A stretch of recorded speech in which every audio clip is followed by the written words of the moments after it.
چین کے اس وبا سے نمٹنے کے طریقہ کار کے حوالے سے افواہیں پھیل رہی ہیں، جس کی وجہ سے ایک غیر جانبدارانہ تحقیقات کا مطالبہ زور پکڑ رہا ہے۔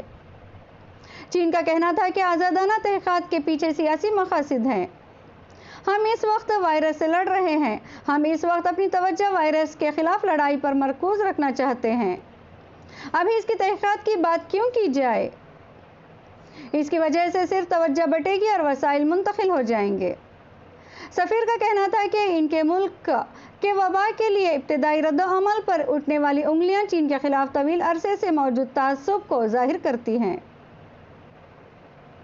امریکہ کے صدر ڈونلڈ ٹرمپ نے امریکی عوام سے کہا ہے کہ ملک دوبارہ سے بحالی کی جانب کام شروع کرنے لگا ہے۔ اپنے ارد گرد اور ذاتی صفائی کا خیال رکھیں، سماجی فاصلہ برقرار رکھیں اور رضاکارانہ طور پر باہر نکلتے وقت چہرے کو ڈھانپیں۔ وائٹ ہاؤس میں کورونا وائرس کے حوالے سے قائم ٹاسک فورس کی روزانہ کی بنیاد پر دی جانے والی بریفنگ کے دوران امریکی صدر نے پے چیک تحفظ پروگرام اور ہیلتھ کیئر میں اضافے کے بل پر آج دستخط کرنے کا بھی بتایا۔ یہ کورونا کے باعث کانگریس کی جانب سے منظور کیا گیا چوتھا امدادی پیکیج ہے۔ صدر ٹرمپ کا کہنا تھا کہ اس امدادی پیکیج کے تحت $30 ارب چھوٹے کاروباری طبقے اور غریب افراد کے لیے مختص کیے جائیں گے۔ اس بل کے تحت $75 ارب اسپتالوں کے لیے مختص کیے گئے ہیں۔ اس موقع پر صدر ڈونلڈ ٹرمپ نے کہا ہے کہ امریکہ دیگر ممالک کو وینٹیلیٹرز بھجوا رہا ہے جنہیں اس کی ضرورت ہے۔ ان کا کہنا تھا کہ اب امریکہ میں اس کی وافر مقدار موجود ہے، اس لیے ان کی انتظامیہ نے یہ فیصلہ کیا ہے۔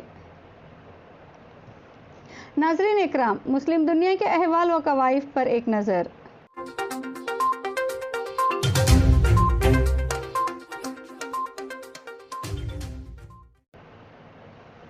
میڈیا کے اداروں کو ملنے والے ایک قانونی دستاویز کے مطابق سعودی عرب میں کوڑوں کی سزا کو ختم کر دیا جائے گا۔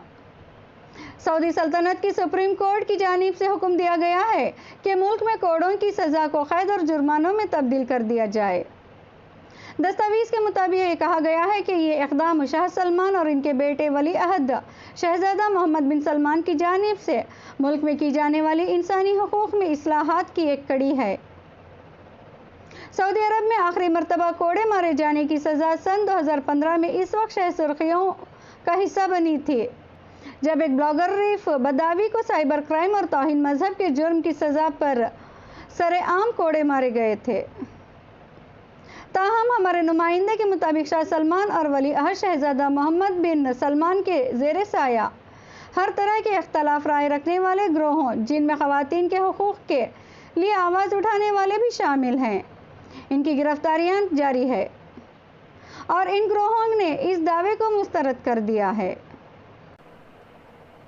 پاکستان میں کورونا وائرس کے متاثرین کے لیے سعودی فرمانروا شاہ سلمان بن عبدالعزیز کے فلاحی ادارے کی طرف سے 16 کروڑ 61 لاکھ روپے مالیت کے امدادی سامان کی تقسیم کا جمعہ سے آغاز ہو گیا ہے۔ یہ امدادی سامان حکومت پنجاب کے تعاون سے لاہور سمیت پنجاب کے 10 اضلاع میں تقسیم کیا جائے گا۔ جمعہ کو شاہ سلمان کے فلاحی ادارے king Salman humanitarian aid and relief centre کے پاکستان میں قائم دفتر کی جانب سے جاری پریس ریلیز میں بتایا گیا ہے کہ پاکستان میں سعودی سفیر نواف بن سعید المالکی نے راشن بیگز کی صورت میں امدادی سامان جمعرات کو اسلام آباد میں گورنر پنجاب چودھری محمد سرور کے سپرد کیا تھا۔ پریس ریلیز میں کہا گیا ہے کہ پنجاب کے پسماندہ اضلاع کے عوام کے لیے راشن کی شکل میں امدادی سامان کی تقسیم کا مرحلہ جلد مکمل کر لیا جائے گا۔ اسلام آباد میں شاہ سلمان کے فلاحی ادارے کے ترجمان کے مطابق راشن میں 100 کلو آٹا، 5 کلو چینی، 5 کلو چاول، 5 لیٹر کوکنگ آئل، 2 کلو خشک دودھ، آدھا کلو چائے کی پتی، 2 کلو کھجوریں شامل ہیں۔ بنگلہ دیش میں کپڑوں کی صنعت کورونا وائرس کی وبا کی وجہ سے بحران کا شکار ہیں اور خدشات ہیں کہ اس شعبے سے منسلک 40 لاکھ ملازمتوں میں سے نصف ختم ہو سکتی ہیں۔ ڈھاکہ کے مسافات میں کپڑے کے کارخانے میں کام کرنے والی ایک خاتون کا بیان ہے کہ اب اس کی ملازمت ختم ہو چکی ہے۔ کارخانے کے مالک نے اسے کام سے فارغ کر دیا ہے۔ یہ کارخانہ یورپی منڈیوں کے لیے شرٹیں بناتا ہے اور یہاں 800 لوگ کام کرتے ہیں۔ چند دن قبل کارخانے کے مالک نے اعلان کیا کہ یورپ میں ان کے تمام خریداروں کی جانب سے کورونا وائرس کے پیش نظر آرڈر منسوخ کر دیے جانے کے بعد اب وہ یہ کارخانہ نہیں چلا سکتے۔ وہ کہتے ہیں کہ میں نہیں جانتی کہ میں کیسے گزارا کروں گی۔ میری ملازمت جا چکی ہے اور مجھے معلوم نہیں کہ میں کھانا کیسے خرید سکوں گی۔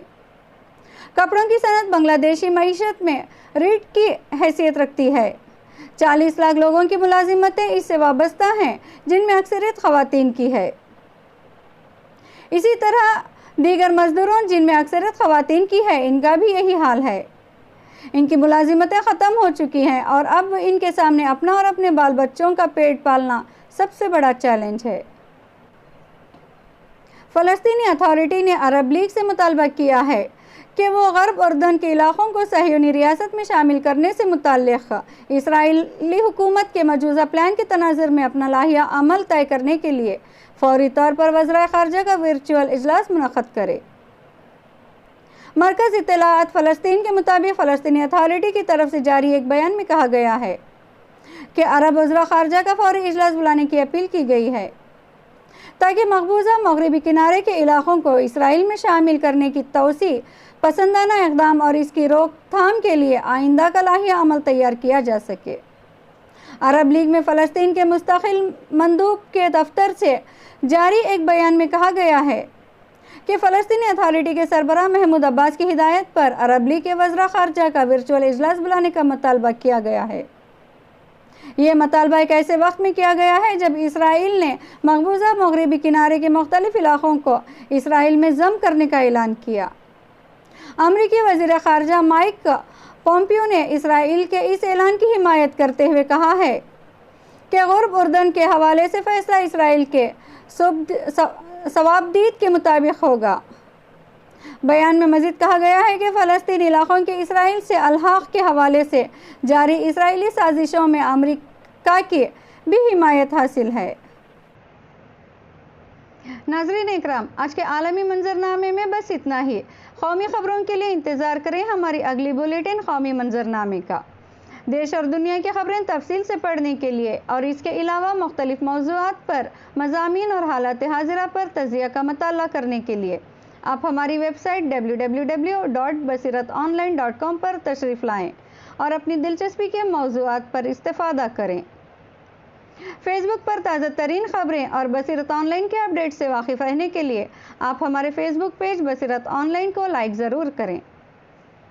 آپ سے درخواست ہے کہ آپ بصیرت آن لائن کے ساتھ بنے رہیں۔